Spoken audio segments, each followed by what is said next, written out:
ఈ దేశాన్ని రక్షించాలంటే ఒక నియంత లాంటి వాడు కావాలని కూడా అన్నారు. అంటే ప్రపంచంలో ఏ నియంత వల్ల మంచి ఫలితం? నేను ఒక మాట చెప్తాను, మీరు పూర్తిగా నాకు తెలియదు. ఈ దేశానికి నేను చిన్నప్పటి నుంచి మనసులో ఉండేది డిక్టేటర్ కావాలని. కానీ డిక్టేటర్ కొన్ని రోజుల తర్వాత వాడు చాలా బ్యాడ్ అయిపోతాడు.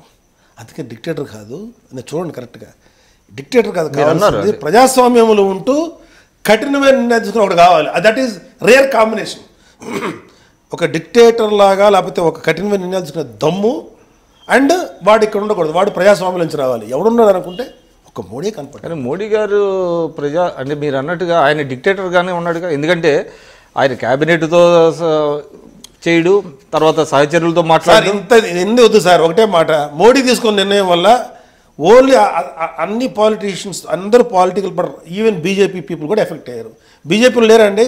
ఇప్పుడు ఎవరెవరి పేర్ల మీద చెప్తున్నారు బయట, వాళ్ళ మీద ఇప్పుడు రకరకాలుగా ఉన్న వాళ్ళు తేలుకుట్టిన దొంగలాగా ఉన్నారు, అందరూ అదే ఉన్నారు. మోడీ గారు ఒక్కడ తప్ప ఆయన కొంతమంది few honest people in every party. ప్రతి పార్టీలో నేను చెప్పేది నిజాయితీ పరుల గురించి మాట్లాడతలేదు, వాళ్ళు ఎప్పుడూ హ్యాపీగా ఉంటారు. అలాగే నిజాయితీ పరులు లేని బ్యూరోక్రాట్స్ హ్యాపీగా ఉన్నారు. నిజాయితీ లేని బిజినెస్ మ్యాన్, నిజాయితీ ఉన్న బిజినెస్ మ్యాన్ హ్యాపీగా ఉన్నాడు. నిజాయితీ లేనివాడు లేకపోతే కరెక్టడే భయపడుతున్నాడు. ఇప్పుడు ఆయన పార్టీ వాళ్ళు కూడా నష్టపోయి ఉంటారు కదండి. రేపొద్దున ఇప్పుడు ఈ పని చేశారు సార్, నిజంగానే మోడీ చేసిన పని దేశానికి నాశనం చేసే పని అనుకుందామండి. ఆయన చేసిన పని వల్ల చాలామంది నష్టపోతారు అనుకుందాం. నెక్స్ట్ ఎలక్షన్ ఉండగా ఆయన ఇంకా ఎంతో 2.5 yearsలో ఉంది ఎలక్షన్. ఆయన ఇంకో 2.5 సంవత్సరాలు ఎలక్షన్లు పెట్టుకొని ఇంత రిస్క్ పని చేస్తాడండి.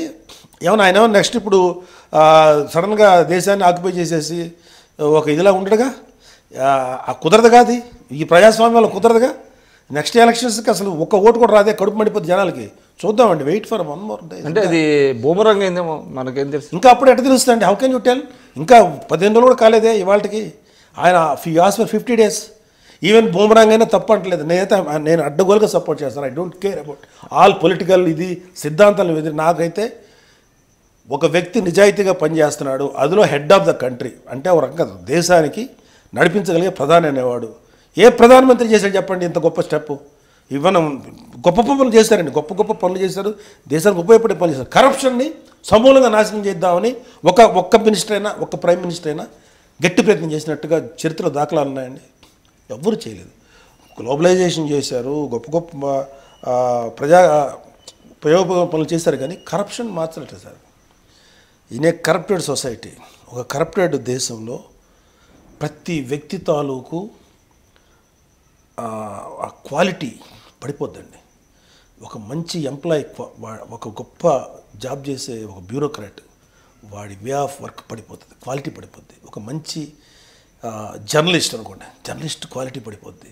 లేకపోతే ఒక బిజినెస్ మ్యాన్, వాడి క్వాలిటీ పడిపోద్ది. ఒక పర్ఫెక్ట్ నాన్ కరప్టెడ్ అంటే జీరో కరప్షన్ అనలేను, కానీ లెస్ కరప్టెడ్ కంట్రీలో ఒక బిజినెస్ మ్యాన్ 100 కోట్లు సంపాదిస్తే అంతే స్టేచరు, అంతే టాలెంట్ ఉన్న బిజినెస్ మ్యాన్ ఇదే కరప్టెడ్ కంట్రీ వాడు 100 కోట్లు సంపాదిస్తాడు, 10 కోట్ల కంటే ఎక్కువ సంపాదించలేడు. మరి ఏంటంటే 90 కోట్లు వర్త్ ఆఫ్ ఇన్ఎఫిషియన్సీ వచ్చేస్తుంది. బికాజ్ సేమ్ దీంట్లో ఎదురు ఇది వాడు 10 కోట్లు సంపాదించడం గొప్ప. సో మన ఇండియాలో ఒక బిజినెస్ 10 కోట్లు సంపాదిస్తున్నాయంటే అదే అమెరికాలో ఉన్నది ఎనీ డెవలప్డ్ కంట్రీలో, like Scandinavian countries, highly zero corrupted countries బ్రహ్మాండంగా సంపాదిస్తారు. నాకైతే అద్భుతమైన ప్రపంచాన్ని చూడాలి. ఒకటి ఉంది, నల్లధనం మీద మీ చాలా స్ట్రాంగ్ ఒపీనియన్స్ ఎక్స్ప్రెస్ చేస్తున్నారు.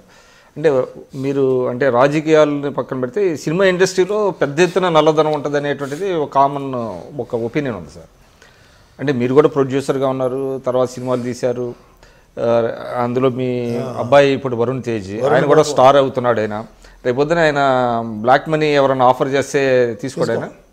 మొత్తం వైట్ చూపిస్తారు. 100% వైట్. షూరా? 100% రాసిస్తాను కావాలండి ఇప్పుడు మీకు. నేను తీసుకోనిక